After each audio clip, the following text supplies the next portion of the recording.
You're watching the 643 DP podcast with Derek and Patrick. For the 643. The stream is about to begin.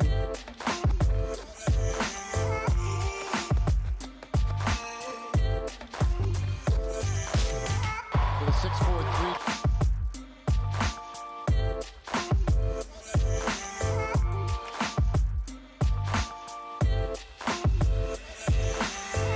For the 643.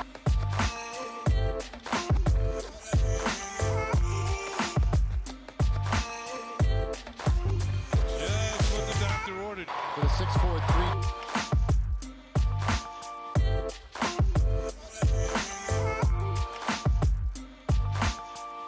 For the 643. Get your questions ready. Derek and Patrick will be on in 1 minute. For the 643. Just what the doctor ordered. For the 643.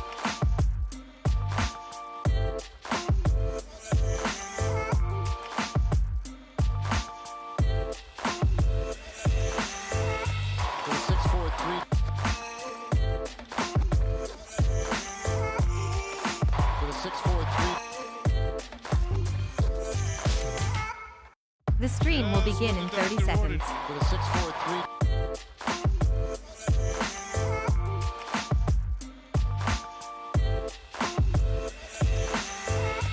For the 643.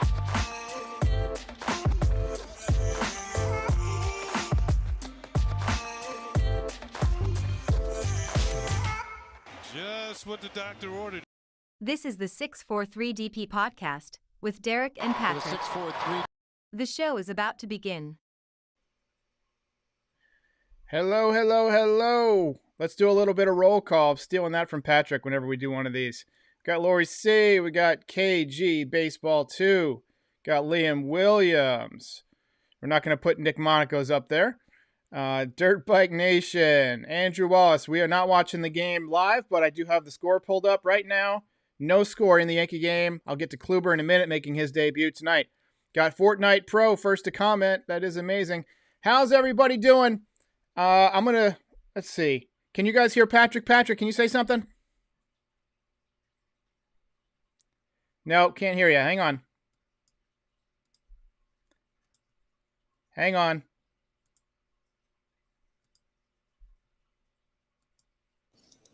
All right, you should be there now. I think I should be good now. All right, cool. Yeah, sorry, I had you. Okay. I had you muted. By it's fine. default. Yeah, what's going on, man? Derek, we're at the part in spring training now where it's like today was kind of like the last game I was looking forward to, where like Kluber and like Stanton are playing. And now it's just like at this point, I just want the regular season to start. I know I can't be the only one. T-Bird likes my name, 643 DP. That's me. Derek, Patrick, that was baseball. It's a double entendre. Honestly, I think that's the greatest podcast name that for baseball that's ever been invented. No, yeah, I remember like the first time you texted me the name concept, I was like, wait, like I had to think about it like twice. And then once you explained to me, I was like, damn, like that's a quality name. Chibuze Hizike says hello. All right, so let's get the ball rolling here. Obviously, the big news today was Aaron Boone. He had his pacemaker surgery. This came from out of nowhere, but it's not entirely unexpected. Aaron Boone had heart surgery in 2009. I did a little bit of a live stream about it, but since then we've learned a few more things. Typical pacemaker surgery is pretty routine. It happens. It's not that invasive. I mean, as non-invasive as you can get with a heart issue. People can generally return to their routine in a few days. Now, Aaron Boone said he wants to be back in 72 hours, but Brian Cashman is slow walking it a bit and said he can take all the time he needs. In the meantime, Carlos Mendoza, the bench coach, is in as his replacement. I don't know much about him, although I do know, Patrick, that he was in consideration for the Red Sox managerial position, and he came in second to Alex Cora. So that's interesting. Yeah, I mean, listen, like prayers go out to Boone. Obviously, wish him the best. But yeah, when it comes to situations like this, it just goes like beyond baseball. You know what I mean? Like, that's all I really have to say about it. I read a comment on Reddit that said, I'm sure the Astros are somehow responsible for this. Probably. Just banging too many trash cans. Yeah. So the Yankees have been without their skipper for extended periods before. Boone himself was suspended a while back, and we had Rothschild fill in. Joe Torre had cancer surgery in March of 1999 and missed the beginning of the season. Don Zimmer filled in. So, this is something that the team plans for in their business continuity, I'm sure. Everything is probably, all arranged. Boone is not going to be far away. He's going to be available on Zoom calls. He just might not be able to get up out of the house, So I think he's still going to be a major factor. I think he'll definitely be back for opening day, for sure. Yeah, I think it's going to be right around then, maybe a little bit after. But yeah, I think you're right. I think he'll probably be there for opening day. Yeah. So you might notice that there's a little bit of a different look to the podcast tonight. We've done like 5 or 6 of these, and the visuals have changed every time because the first few times I was making them by hand. We just recorded it on Zoom, and then the last couple we've gone to streaming, and I switched streaming services in between last time and this time, so it looks a little bit different. I've been working real hard on the layout. I hope you guys like it.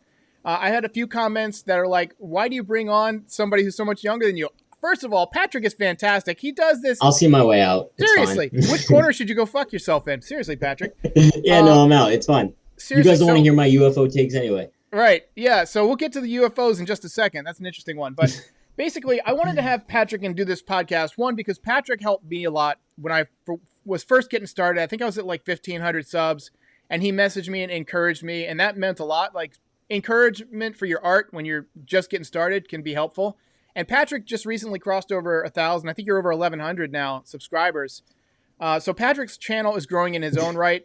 And I really do respect Patrick's baseball knowledge. So I wanted to do this podcast, the 643 DP, to kind of take a look at, the new school opinions. Patrick's a bit younger than me, and the old school opinions. Like, I can probably talk about the 90s teams and the 80s teams a bit better than Patrick can, but he can maybe talk about like what's going on with social media with the younger guys.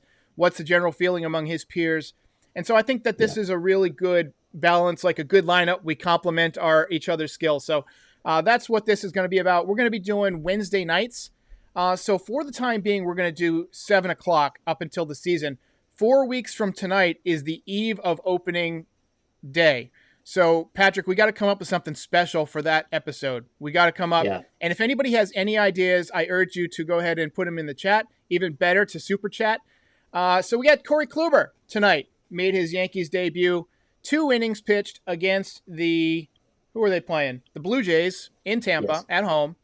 No hits, no walks, no runs, 3 strikeouts, 22 pitches, 15 strikes. Patrick, how you feeling about that? You love to see it. I mean, that's the only way I could kind of describe the situation. Now, obviously, I'm going to take the Kluber start, same way I took the Tyone appearance. I'm taking it with a grain of salt. Obviously, it's just 2 innings. But however, this is much better to see him do this than give up like 5 runs in 1 inning. You know what I mean? He looked, we didn't get to see it, but based on the box score, seems like he was very efficient. I know he threw a minimal amount of pitches as well. I think it's awesome. I've kind of said all season, there's going to be a big battle between Tyone and Kluber to see who's going to be that number 2, because both of them have the potential. I think going into the year, Kluber's probably the number 2. And if he could stay healthy throughout the season, like, he could be like a solidified arm right behind Garrett Cole for sure. Apparently Adam Warren is in the game now. Adam Warren actually looked pretty good to me. I thought he looked good in that first game. His fastball wasn't what it used to be, but he still got control.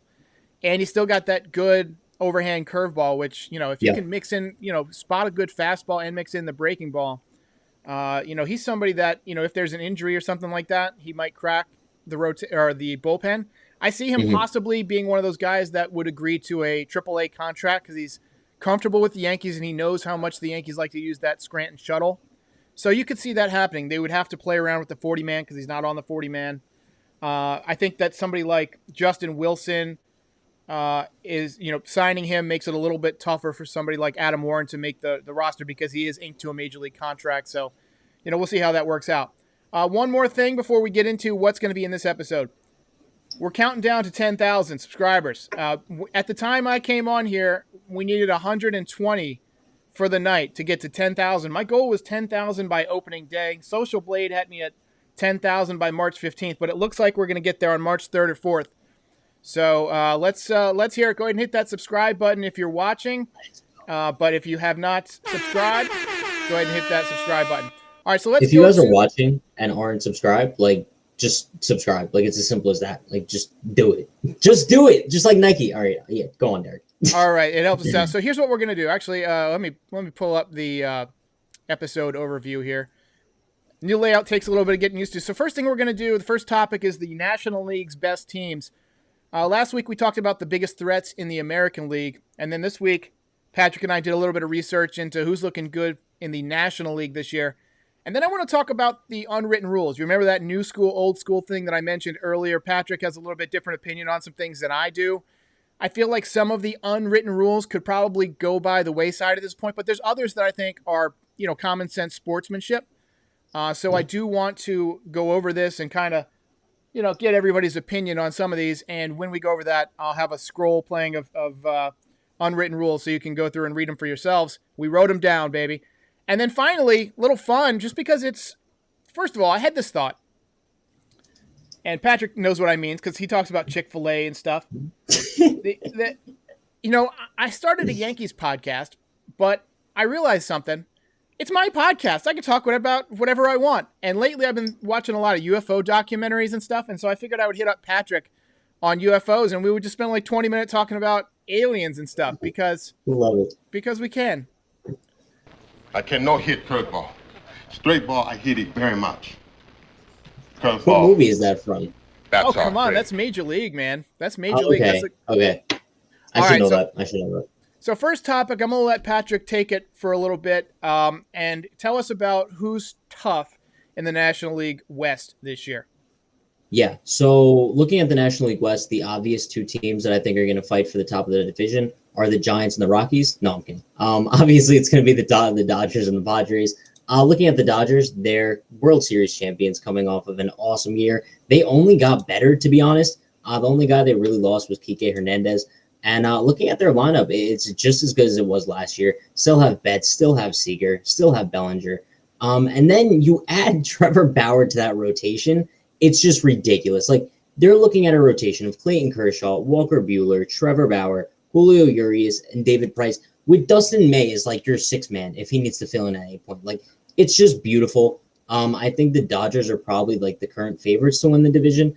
But based on like the Padres' ridiculous offseason, I'm not going to put them too far behind.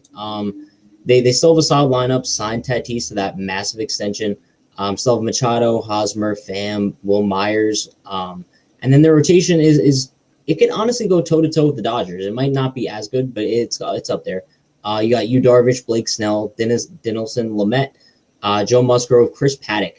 That's awesome. And then considering in 2022, I know we're only talking about 2021, but they're going to get Clevenger back. I mean, it's just unreal, the level of talent on both teams. But right now, if I had to say like who would be the favorite, I would say the Dodgers. But who I think is going to win the division, I think the Padres are going to surprise some people, and they're going to win the division. Padres have that kind of like upstart energy that the Yankees had in 2017. Yes. You know what I mean? So I do like the Padres a lot. Yeah, I'm a big fan of the Padres. But I will say this. There's something to winning and winning a World Series that gives you that extra confidence that you're the team to beat. So the Dodgers are going to be really tough. I forgot about Yu Darvish going to the Padres, though. Yeah. He's going to be tough. Is there anybody else out west that you want to talk about? Is that pretty much it? I would say that's it in the sense of, I mean, I mentioned like the Giants and the Rockies are going to be fighting heavy for the top of the division. But yeah, that's really it. So I'm going to talk a little bit about the National League East because that's a tough division. And I know a lot of, friends or a lot of people on here have Mets friends. I know a few guys who like the Braves. They're both going to be tough. The Nationals are technically my local team these days. Let me just scooch this out of the way so I can pull up my notes. I'm having trouble moving my notes here. Okay, there we go. So, all right, the Braves have won the NL East 3 straight years. So, for now, they have to be my pick until they prove otherwise. There's something to win in every year. They've proven that they can win that division, so it's theirs until somebody takes it. Freddie Freeman, their first baseman, was the MVP in 2020, and the Braves' offense was actually better than the Dodgers in a lot of areas. They were at the top of the league in most offensive categories. Their center fielder is Ronald Acuna Jr., who I think is going to be in the MVP discussion for a decade. 2 years ago, when he was 23 years old, he almost had a 40 season. He had 41 home runs and 37 swipes. That's pretty damn good. They had 4 first-round picks in the rotation: Max Fried, Mike Soroka, Ian Anderson, and Kyle Wright. They also have Charlie Morton, who Yankees fans are familiar with. And their shortstop is Dansby Swanson, a number 1 overall pick, who's above average and started to hit for power a little bit last year. So Braves look solid. The Mets are probably going to be right up there with them for the division. They obviously picked up Francisco Lindor and Carlos Carrasco. We all know about that. But underrated addition, in my opinion. This is a guy that I thought the Yankees should have made a play for, and that's James McCann. Because having a good catcher with that rotation, an experienced catcher, it makes a big difference. Their new owner is aggressive, so if they're in it, I can see them adding pieces like crazy. Do you even think that their owner would hesitate to go out and get somebody like a Luis Castillo at the trade deadline if it meant moving some farm pieces? I don't think he would. No, I wouldn't be surprised at all. And Noah Syndergaard, Thor, one of these years he's going to have a big year. I know his injury history, puts him in questionable, territory, but his stuff is too good. So he's a guy that I think one of these years he's just going to put it together and have that 23-win season like Max Scherzer did that one year where he came out of nowhere. Pete Alonso, league seemed to have figured him out a little bit last year. He hit just 231, but he did have 16 home runs. I don't see 50 home runs from him again. I just don't see that from him. To me, he's like a Jay Buhner type. He's going to hit 230, 240 with 38 home runs and just kill you on defense because he's a dog shit first baseman. They also have a pretty good bullpen. Edwin Diaz is their closer, and they're solid top to bottom. Trevor May, Miguel Castro. So that's what the Mets are looking like. Nationals. Somebody said don't sleep on the Nationals. Obviously, they still have the big 3 of Strasburg, Scherzer, Patrick Corbin. They also signed John Lester, and I'm interested to see how that works out. But John Lester doesn't scare me in the playoffs at all. If the Yankees had to face John Lester, or even Patrick Corbin in the playoffs, I know Corbin pitched pretty well against them last year, but I feel like in the playoffs against that righty lineup, the Yankees are just going to work the count until the pitcher needs to come over the plate, and they're just going to murder lefties like they did Blake Snell last year in the playoffs. The Nationals' best player is Juan Soto. He kind of took over for Bryce Harper. Plays right field, could be a triple crown threat. He hit 351 last year and has massive power. He's a guy, we talked about Derek Dietrich on your podcast. Derek Dietrich has a similar approach to Juan Soto, and I think that's one of the reasons the Yankees like him. He's got that opposite field power. You see Juan Soto hitting those 450-foot opposite field home runs. He'll also hit them 470 to the pole field. But Soto has got massive power. They also picked up Kyle Schwarber. I know that's somebody that you wanted for the Yankees. I didn't necessarily want Schwarber. I feel like he would have been a decent fit if it was like for the right price. But like looking back on it now, I think the Yankees are much better off with the route they went in rather than like going for Schwarber. Right. Yeah, but he's going to be playing left field. I feel like he's a DH waiting to happen at some point near the end of his career probably. But I'm surprised he keeps getting signed by National League teams. They have Victor Robles in center field. He can maybe cover some ground. Doesn't hit for much power, but he's another 300 guy who hits a ton of doubles and triples. So Nationals could be pretty good, if they get good years out of their starters. And then this division gets, even deeper near the bottom. I mean, most divisions, the bottom of the division is just trash, but the Phillies and Marlins aren't bad. The Phillies are a bit of a disappointment to me because a couple of years ago, it seemed like they were on the brink of going for it. They signed Bryce Harper. They get Joe Girardi. They get, Didi Gregorius. And I had these visions. I had these visions of Yankees, Phillies in the World Series.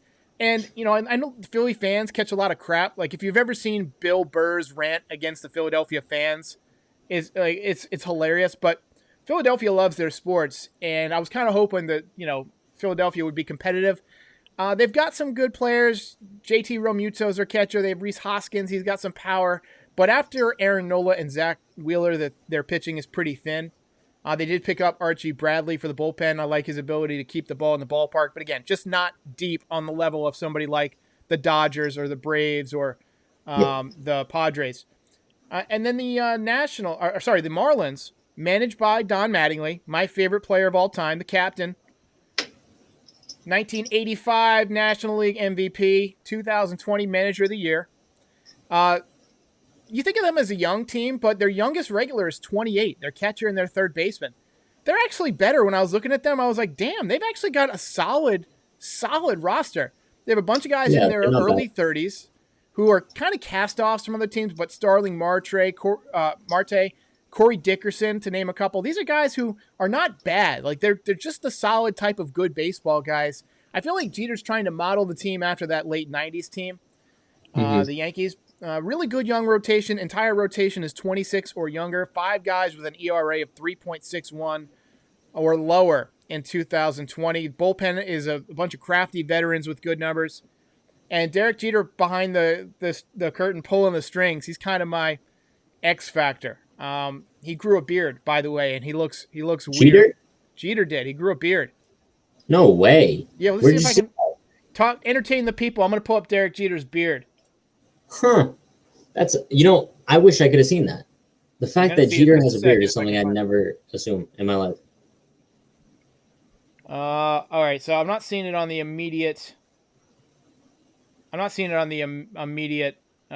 Results here, but if somebody can find it, maybe link it in the chat, in the comments. Please do.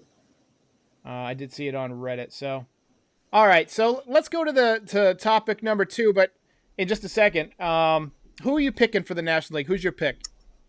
Yeah, in the National League or the Central? Sorry, let's go to the Central first. We forgot to mention the Central. Yeah, I mean, it's kind of easy to forget about the Central just because I think in 2021 it's going to be a battle of mediocrity for the most part. However, I think the only team that kind of really stands out to me is the St. Louis Cardinals. They were decent last year, but after acquiring Arenado, I think it kind of takes their offense to the next level.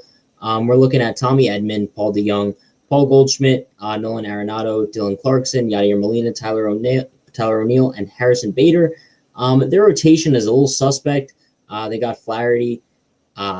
Kim, I'm not even going to try to pronounce his first name because I'm just going to butcher it, but they have Wainwright, Carlos Martinez, and Miles Michaelis.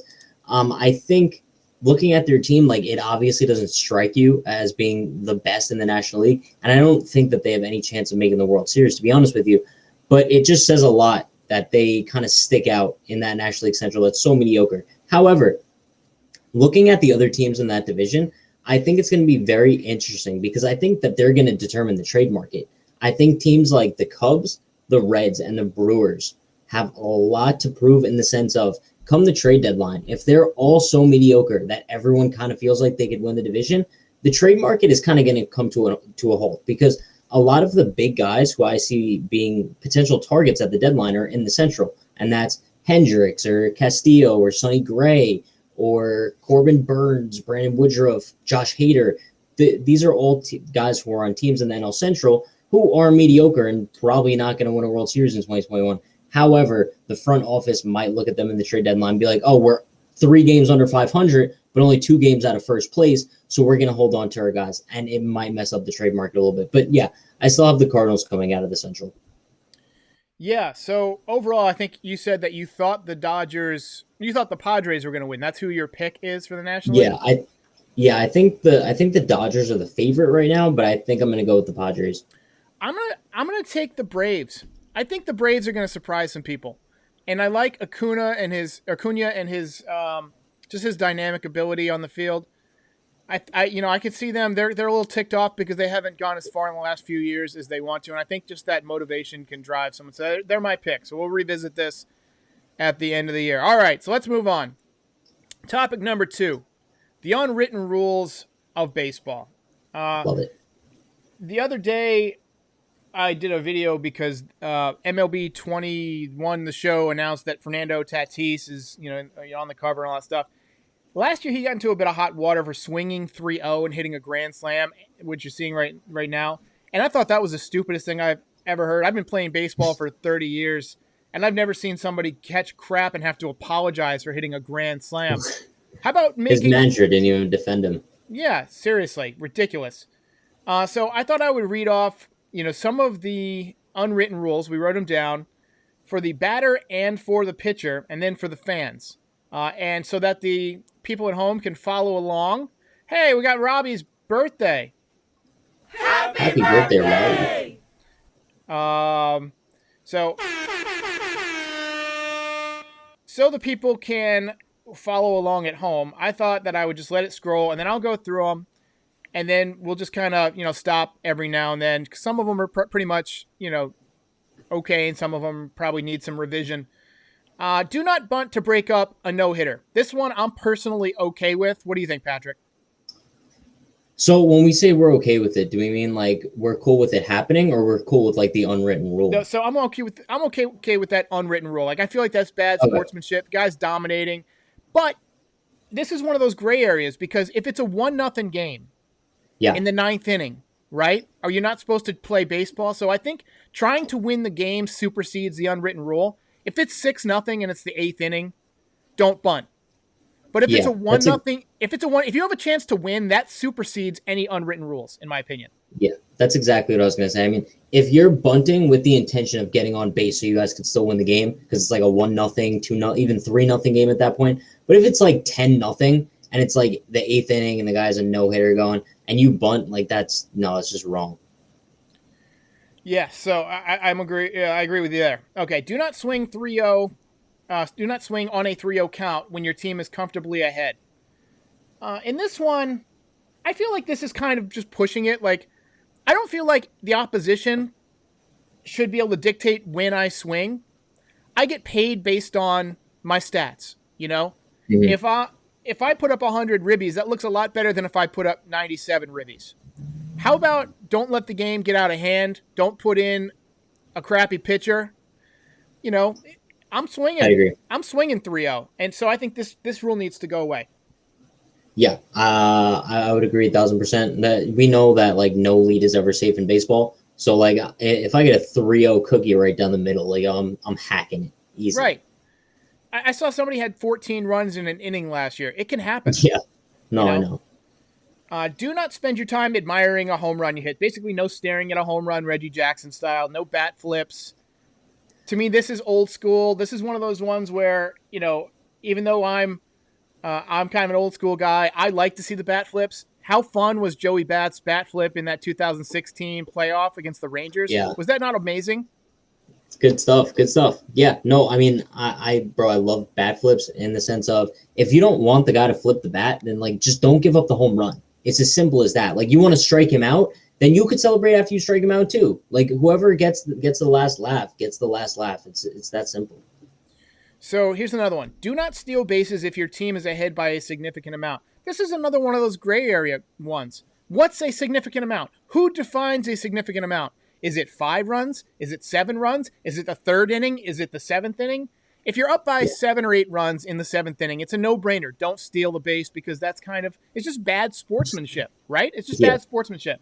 But if it's 5-0, right, and it's the 3rd or 4th inning, that lead might not be safe. So even though I'm ahead comfortably, if I have a chance to get into scoring position ahead of DJ LeMahieu, why not?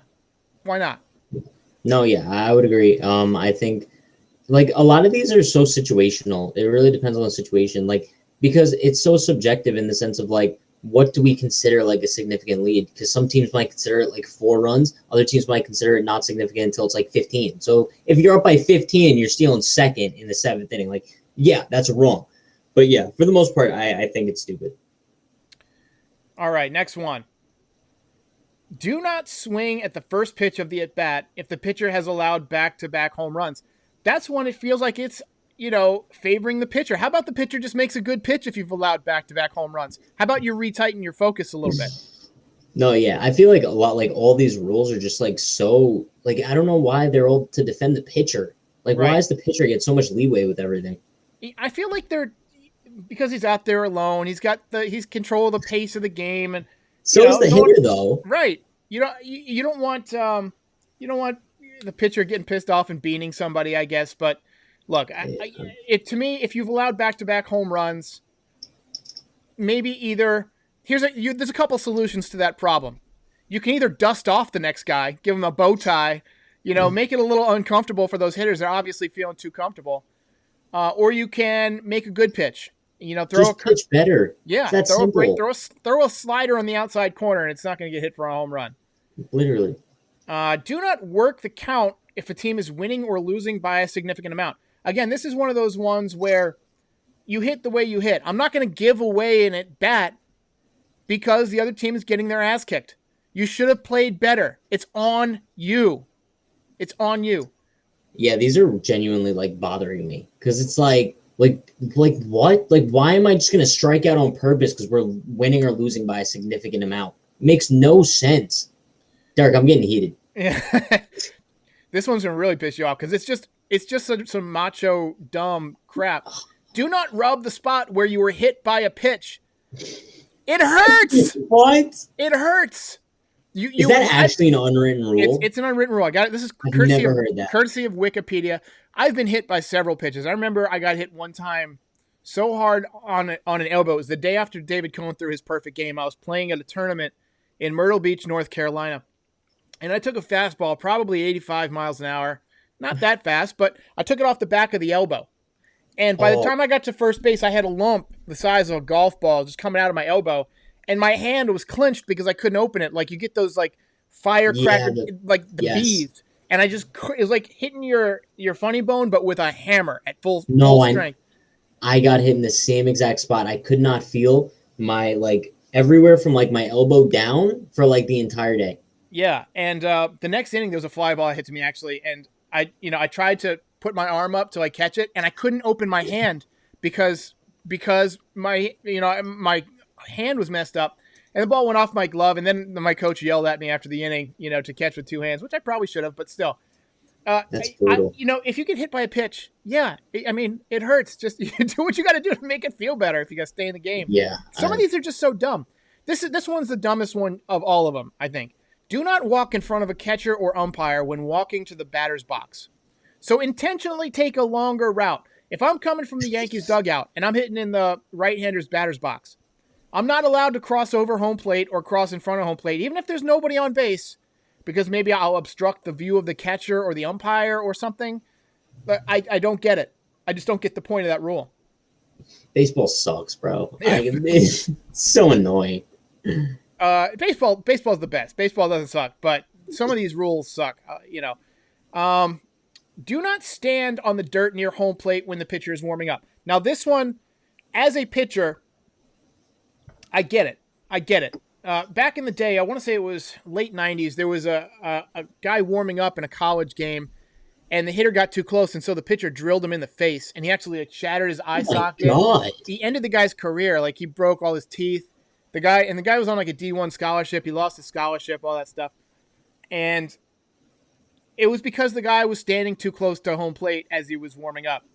When I would go out there and pitch, I wouldn't like it when guys would creep up because I feel like they're just, they're kind of preparing. It's almost like taking batting practice but not being able to swing. So I don't know. This was one where I'm kind of like, okay, that there is kind of a designated batting circle. If you're the next one on deck, maybe wait in the batting circle. But this is an opportunity to write it down and turn it from from an unwritten rule to a written rule, to where it is fair to both guys. The pitcher should be able to warm up in peace and practice his grips. If he says to the catcher, look, I'm going to spin you a curveball, or he then makes that changeup sign. You don't want the hitter to know that and then like try and pick up the grip or see if he does anything different. So I do feel like it does give the hitter a competitive advantage to be able to stand right next to home plate. I agree. So this is one I'm going to side with. Where's the next one? Do not assist a member of the opposing team. This is one what does that mean? Exactly. It's too gray area. There was a pop-up. You've probably seen it a million times. 1996 World Series. Charlie Hayes actually caught the ball near the third base dugout for the final out of the World Series. But the play before that, a lot of people don't remember. That it was right in the dugout, and Charlie Hayes did a face plant in the dugout. He was reaching over, and he fell in the dugout, and nobody helped him up or kept him from falling on his face. And I felt like, if a guy's gonna hurt himself, it's you don't have to help somebody on the field, but maybe give the guy a little room to fall, or maybe break his fall if he's falling in, Yeah. And I get the World Series was on the line, but it's just, that one's just worded very oddly. It is. It's very generic. Yeah, it's weird. So I feel like, and then there's the ones you shouldn't ever congratulate somebody from the opposing team. You remember when Hang on. Breaking news. Judge got hit by a ball in the upper body. Well, hopefully the ball is okay. I see what you did there, Derek. Yeah. Hopefully it wasn't wrist or something like that. I Oh, see it, Jack God. Arnold. I see it. Okay. They say that you also shouldn't, like, I guess, like, congratulate the other team. If somebody hits a home run or whatever, you obviously don't give them a high five or whatever, even if you're up by a bunch and they're your buddy. But I've seen this broken, like when Mark McGwire broke the home run record. Mark Grace was on first base, gave him a little high five going around the bases. So this one, it's weird. It gets broken in special circumstances. Cal Ripken, when he broke the record, got some high fives, things like that. So, Sure. I feel like there should be consistency. What do you think? I think it's a little bit corny if like the opposing team's like giving the guy high fives as he's like running around the bases. But if it happens like once every 20 years, like it's fine. Like I'm not gonna like lose sleep over it. And this one is for your own team. Do not speak to a pitcher who's in the process of throwing a no-hitter. I like that. I like that one. I think that one's good. I do too. For some reason, I like not messing with somebody's juju. Maybe just because I remember one time I was pitching a game. It was in 1998, and I had something like 14 strikeouts through 5 innings, and I was throwing a perfect game. I was just dominating, and I was just in the zone. Like I could not miss. Best hitter in the league came up, and I just dominated him. I threw him like 3 straight curveballs and just froze him every time. I go back to the dugout, and my center fielder is coming in, and he says, "Man, Derek's waxing that ass." And then the next inning, I gave up 7 runs. Oh my God. Because I was like, man, Derek. Derek. I was feeling myself for a minute, and I just like next inning I lost my focus because it was just stuck in my head. And I still think about that to this day. When I'm pitching a good game, I think, man, Derek's waxing that ass. Even when I'm doing it on video games. I like the idea of just kind of leaving the pitcher alone if he's doing good. Oh, Michael Beltre replaces Aaron Judge offensively. It was a 96-mile-an-hour fastball. Derek, I give up. Oh my God! I hope he's okay, man. No, because this is stupid at this point. Has anyone ever hung themselves on a live stream about baseball? You want me to be the first? Asking for a friend. Has there ever been a double suicide on a freaking? Like I know we're talking about like unwritten rules right now, but like I'm genuinely like pissed off at this point. Like who cursed the Yankees? Let's get up some Judge and let's just talk about Judge for a second. You remember that magic wand where it was like, hey, who should we use it on? Well, maybe it should have been Aaron Judge. I'm pretty sure I said Judge, right? I thought I don't have Aaron Judge on here. That's right. I made a special reel for Aaron Judge today, so I didn't upload it yet. But, that hopefully was not a waste of time. Pinch runner for Aaron Judge. We didn't see, hopefully it's just spring training and they're getting him out to get some ice on it. Sure, Derek. That's what we always say. God, I'll tell you what. We're gonna hear from the team after the game, and they're gonna say he's fine. He'll be out in 2 days, and then 2 weeks are gonna go by, and they're gonna say, well, he should be back in a few days. Broken arm. Oh my God. Futas just throw at Bichette next time we face him. That's not really the way you handle it. I mean, it's spring training. The guy pitching is named Alek Manoah. So he's thrown 23 pitches. I don't even know who this guy is. I doubt he's trying to hurt Judge. I don't care. Like, learn how to pitch, bro. Like, come on. Dolores Caesar, throw some cheeseburgers at Vladdy. Vladdy's skinny now, though. Give him a break. And that's why we need to throw him some cheeseburgers. All right, so more unwritten rules. For a pitcher who is removed from the game in the middle of the inning, he's got to stay in the dugout until the end of the inning. I kind of agree with that. It's like if you made a mess, you don't get to go take a shower while somebody else has to clean it up. Yeah, I'd agree. In the sense of it depends like what kind of situation like you leave the game in. Like if it's just like runner on first and like 2 outs, like I wouldn't see it a big deal. But like let's say like you leave like bases loaded, nobody out, like yeah, you sit there and watch what you did. Kevin Brown was bad about that. He would put guys on base and then he would go mess up the clubhouse with a bat or something. I remember he broke his hand. He came out of the game and he punched the wall with his pitching hand, a cement wall, like a moron. and broke his hand. That was 2004, and then he was basically unusable in the playoffs. Yankee legend Kevin Brown. Oh, what happened here? Something just happened. Edit, undo, type. Okay, so hang on. We got to go back to. I screwed something up here. I feel like we're in a movie now. I do feel like we're in a movie. Okay, let's get rid of. What's the next one? We'll just let that play for a second. For the fans, do not discuss a no-hitter that is currently in progress. What do you think about that one? Do you believe in the jinx? I mean, I don't know. It's a weird one, just in the sense of like, maybe like don't talk about it. But I feel like people that blame you if you talk about it and then the no-hitter ends, like I think that's kind of dumb. Like I don't know. I want to say like jinxes aren't real. Just saying. All right. So speaking of real or not real, I wanted to have some fun on this one. So let's get back to the broadcast. Somebody says we were buffering for a bit. Yeah. So sorry, that happens on live streams sometimes. Sorry, guys. I am at the mercy of my internet here. Jack Arnold says the pitcher intentionally hit Judge. Jack, there is no way you know that for sure. The game is not even on TV. I'm going to say this because Jack posts a lot of stupid shit. Jack, you better stop posting stupid shit. Seriously. Only warning. You get the clown horn. I'm going to start playing the clown horn every time I see Jack Arnold's name.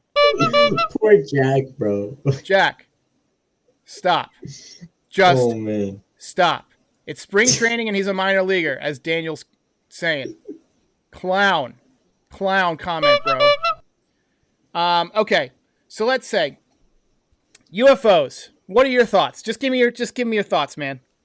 Yeah, I'll give my quick thoughts. Listen, I hate to go like full philosophical thinking here, but picture like Earth, right? We're on Earth. It's a very small planet in the grand scheme of the universe. There's no way, Derek. There's no way that there's no other life out there. Now, I'm not saying like the UFOs are like the little like green aliens that are like walking around in the movies, but like there's some sort of life out there. So like UFOs, 100% real. FBI, don't come at me. So I come to this having studied UFOs for my whole life, basically. I've been into the subject since I was 8 years old. I'm from the Hudson Valley in New York, and that's kind of like a UFO hotspot. And right now you're seeing the Tic Tac UFO, which the government actually released. This is the poster from a movie called Communion that actually took place in the Hudson Valley. That's the Guardian UFO, one of the great UFO videos of all time. And then most of these are just real UFO pictures. Matt Needham says Stanton struck out twice. God damn it. DFA. So I've been into this Ancient Alien show for a while. I actually don't think that's so far-fetched because there's all these pictures and drawings of like this, of aliens from way back in the day. That's actually a tombstone in Aurora. And this is something I want to talk about, this plane, this concept. After World War II, in the Pacific, in the South Pacific, there were all these things that popped up called cargo cults. Have you ever heard of cargo cults? Never. Enlighten me, please. So cargo cults are on these little islands where basically humans hadn't been contacted. There were all these uncontacted tribes. American planes were using these islands to like stop and refuel and package whatever. And they would give the people living there, like the locals, these uncontacted tribes, like cans of roast beef and Skittles and shit, Coca-Cola. They gave them like all these things. And so the local tribes started to worship these people as gods. And then the war ended and everyone went away. We didn't bother to tell them and explain to them, hey, we were at war. We're just using this as like a stopover station to, get our stuff together. And so entire religions based up worshiping our airplanes. And when it comes around again, you'll see it. They started building like airplanes and worshiping them and burning them in effigy. And maybe effigy is the wrong word, but they would worship these airplanes as gods. And if we apply that same principle to the ancient times, there's all these carvings of like UFOs. There's all these paintings of these weird things in the sky, even in like the Mona Lisa. There's all these weird references. And the first language ever to come about was the ancient Sumerians.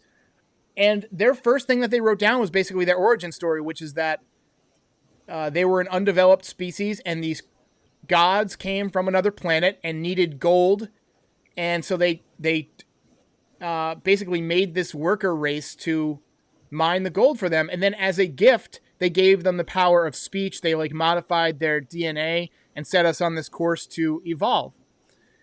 And we know that there's all these weird things, like this is a carving of that looks like a spaceman. You know, all these things, they look like aliens, a lot of them. And so there's all these weird sightings. I feel like there's some kind of presence that we just might not understand yet. These crafts, like the Tic Tac UFO, this thing that can just buzz off at like thousands of miles an hour faster than our fastest technology, and they exist, and nobody knows what the hell they are. And so I feel like it's just there's something out there. Now, I don't know about like abductions. I don't know if I believe. I was abducted. Dude, were you really? No, imagine. No. God, that would have been a great story. Like you just could have like Great story. we just missed an opportunity to have like a great I should have podcast. just made something up. Like we really blew it. But like I would say like the closest thing I've had to like a UFO encounter, right? You're not in New York, so I don't know if you heard about this, but a couple of years ago, I want to say it was like early 2019, maybe. There was a big like Con Edison transformer explosion, I think in like Astoria, Queens. And the entire sky turned bright blue. So I was chilling on my couch watching TV. The TV goes out, right? I'm like, wait, that's a little bit weird. I get up to like go like turn it off and turn it on again. Wasn't working. So I'm like, all right, this is a little bit weird. I look outside, Derek. The entire sky is blue. I'm like, oh, so like it's the alien invasion. Like I was like getting ready. I'm like, all right, who am I calling? Like saying my goodbyes, like whatever. And like it turns out like I checked Twitter and it was like a transformer explosion. And it went away after like 2 minutes, so it was so weird. But I could have sworn that day it was aliens, but it wasn't. So yeah. Luke wants to know why we're talking about UFOs, and I have noticed that we had a bunch of people drop off.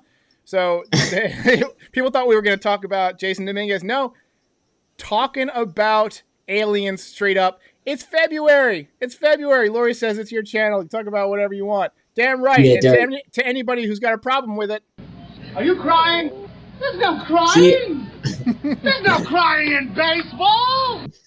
I think what the issue is like on my channel, for example, like when I start like randomly talking about like the Kansas City Royals, like people don't even question at this point because they're just so used for me like going off on tangents. And then like for you, I guess they're just like so used to just like Yankees. They're like, no, Derek, not aliens. Seriously, there's layers to me that people don't get to see because, you know, I talk so much baseball, but it's February. There's really not a lot going on. Judge now getting hurt and Boone having his issue today obviously adds some things to talk about. But, you know, I figured like it's my podcast. You're a buddy of mine now. Like it's just something to do, you know, and it's just something that it's fascinating. There's so many mysteries of this universe. I'm really fascinated by things like ghosts, Loch Ness Monster, Bigfoot. Like I just love all that. Well, that's not real. Well, I've heard that they've basically identified what the Loch Ness Monster, what they think it was. And it's like some kind of eel. Like it's a species of eel that they've discovered there that's like gigantic and very rare. But I do totally believe that there could be something like a Bigfoot, you know, in the Pacific Northwest. Like those woods are so dense. If you've ever flown over it, it's just like hundreds and hundreds of miles of these thick, dense forests. I could totally see that there's a few thousand or a few hundred of some kind of ape-like creature out there. I could totally see that. But, you know, who knows? Ghosts? I don't know. I've never seen a ghost. I would be ecstatic if I saw a ghost. I believe in ghosts. Do you? I believe in ghosts. Yeah, I mean, maybe not like a ghost in the sense of like a white thing, like whatever. But I think like there's definitely like spirits and like energies and stuff. Yeah, for 100%. Yeah, the first law of thermodynamics, or maybe the second law, is that energy can be created and it can change forms, but it can't be destroyed. And so something happens to the pattern of our energy, of our consciousness when we're no longer in our body. You know, some people think that, you know, it just dissipates into the atmosphere as heat and that's the end of your life and that's the end of your existence or whatever. I personally think that the information, the consciousness that makes you exists somewhere outside of what we would call like space and time and reality. And like it gets channeled into a life for a while, and then maybe it goes back to wherever we all come from, and then maybe it can come back if it wants to. I don't know that about ghosts, but I do think that things can happen with such intensity that it creates kind of a ripple through time, and it creates kind of almost a memory. That if you go to someplace like Gettysburg, for instance, there's a lot of stories about just creepy things, people seeing soldiers out of the corner of their eye, just a lot of weird kind of just crazy things.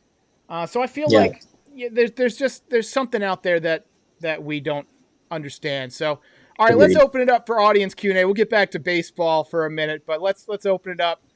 All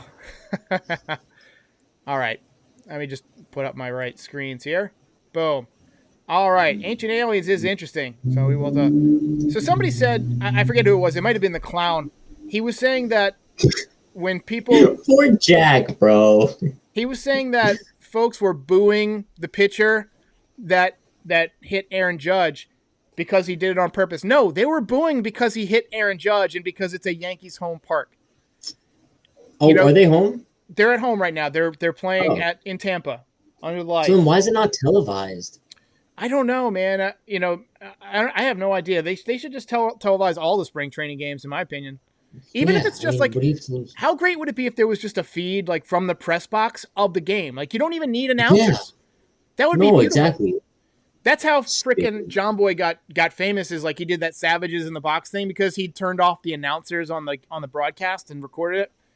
Yeah. But like, I love to watch the game without announcers and just get a feel for the ballpark. I love the sounds of the game. With nobody in the ballpark, you'll be able to hear people like yelling and stuff. So shout out to the Yes Network. If there's anybody from the Yes Network who's stalking me to see if I should work for them, here's my idea: broadcast all the excellent. Oh, we got a subscriber. Oh yeah, I got to check the 10,000 countdown. We're counting down to 10,000 tonight. So yeah, excellent. Just put up a feed. They're gonna start coming through now. Put up a feed of all the spring training games, and maybe even just put it up from like a different seat in the ballpark every week. That would be amazing. Yeah, I agree, 1,000%. All right, so let's. Excellent. Oh man, we're getting a flood of them now. I think there might have been like a delay, and they're all coming in at one time. Yeah, I keep hearing excellent. I'm very confused. Yeah, so that's like my little widget here pops up. My kind of team, Charlie. It's my kind of team. It's good that it's happening at the end of the podcast here, where we got a few minutes left. So I wanted to shout out. Luke Hughes says UFO recaps. There you go. Might have to start a new channel. All right, Jack. Jack, I'm not going to give you the. Team, Charlie, it's my kind of team. I'm not going to give you the clown horn anymore. I'm going to give you this one. Shut up, Wesley. Oh my God, Jack, I'm on your side here, buddy. It's okay. I'll be the good cop here. Cable says the Judge hit by a pitch does look intentional. He threw a breaking ball really in, barely missed it. Charlie, a fastball that hit him was really in, like it was almost behind his back. Look, maybe that's just a symptom. Never assume malice when lack of skill will suffice. It could just be that might be just a crazy conspiracy theory. It's spring training. It's a minor leaguer who doesn't have great control. And maybe he doesn't have control of his breaking ball and tried to throw a fastball. He's facing the best hitter in baseball, one of the best hitters in baseball. And he tried to amp it up a little bit. Probably misses, opens up a little bit too early. And arm is off front side. So, hey, look, I believe that occasionally guys will throw at guys, but I see no reason for anyone to throw at Aaron Judge, especially a minor leaguer who's trying to make the team in spring training. Let's just hope that he is okay. Yep. Dirt Bike Nation says, I wish I could sub again. Create another account. I'm going to create another channel called UFO Recaps, and we're going to do a weekly UFO. Do it. I mean, like, I would kind of be down to be like your co-host on that. The only thing is, like, I don't want to be put on like some CIA watch list. So I think I might just stay away from that content for now. So there was a law passed when they did the stimulus in, I want to say it was like December, where the U.S. government has until June of this year to release all UFO information. All UFO information. So it's like they've got this department called ATIP, which is Aerospace Threat Something Phenomenon. Threat Intelligence Phenomenon, something like Threat Assessment Phenomenon, something like that. And they basically got all the files on UFOs, and there is a law that they have to disclose what exists out there. I saw a report from the CIA, and this is a weird one. It leaked and this was an actual CIA document where they had what was called remote viewing, where they would put people in a room and they would have them look at like other countries and stuff, like tell us where their bombs are, tell us where their military is. And like they did a study and these people were like super accurate. They were able to basically psychically travel to other places by just like meditating and sitting alone in a room. Isn't that weird? This is getting too weird for you. Derek, I don't know what's going on. it's getting out there. All right. Liam Williams says 1-0 Blue Jays. All right, we're gonna wrap it up a little. Season. We're gonna wrap it up a little bit early tonight. Appreciate everybody for joining. Hope you enjoyed the newest layout for the 6-4-3 DP. We're gonna be coming at you off season long. I think when the season starts, we're gonna switch this to 6 o'clock and do like a pregame version from 6 to 6:30. Yeah. And then Patrick will have his 6:30 to 7 podcast. If there's no Yankee game or if they're playing at 8 o'clock, like a Central or a West Coast game, we'll just do the 7 o'clock hour. But that's what you guys can look forward to all season. Appreciate it, everybody. Thanks for joining. Countdown to 10,000. We're about 100 short, but we will get there. So thanks to everybody who became a subscriber tonight. I'll see you next time.